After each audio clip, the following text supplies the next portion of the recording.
ഉത്സവം ഒരു സാധനം വെച്ചുണ്ടാക്കണ്ട. ഞാനും കുഞ്ഞാപ്പും കല്യാണത്തിന് പോവാണ്. അനക്കുള്ളതും കൂടി കൊണ്ട അന്തിക്ക് വരെ ഒരു സാധനം വേണ്ട. സെഡ് ഇട്ടിലേക്ക് ചോറൊക്കെ കിട്ടും. ഇങ്ങോട്ട് പോന്നാ. ഇതൊക്കെ എപ്പോഴേ കിട്ടുള്ളൂ. അന്തിക്ക് വരെയുള്ള ചോറുള്ള ഈസി ആണ് തോന്നുന്നു. ഇങ്ങോട്ട് പോരെ. ഇതൊന്ന് ഇട്ടരിയൊന്നേ. എവിടെ തല എവിടെ ആ നടക്കേജി കീസ് എടുത്തിട്ടില്ലേ? ആയിക്കോട്ടെ. മറ്റേന്താ രാവിലെ എനിക്ക് ചൂടാക്കി തിന്നാണ്ടാവില്ല. ആ വാ നടക്കേ. പടച്ച തമ്പുരാനെ കൊണ്ട് പറയിപ്പിച്ചാനായിട്ട് അവിടെ വലിയ വലിയ ചിക്കന്റെ പീസൊക്കെ ഉണ്ടാവും. പറ്റി കുറച്ച് തിന്നാലും ഇറച്ചി അല്ലോ പക്ഷെ കുറച്ച് കുടിച്ചാൽ മതി. ഇറച്ചി നല്ല നീച്ച് പോന്നവർന്ന് നമ്പ സെറ്റപ്പാണല്ലോ.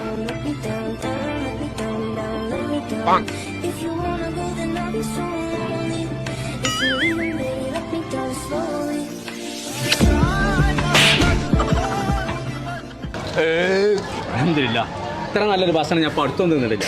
ഇത് ആരെ വെച്ചൊന്ന് ചോദിച്ചു തന്നെ വേണം. മലപ്പുറത്തുള്ള ഓർഡൈൻ കാറ്ററിംഗ്. ഓരോ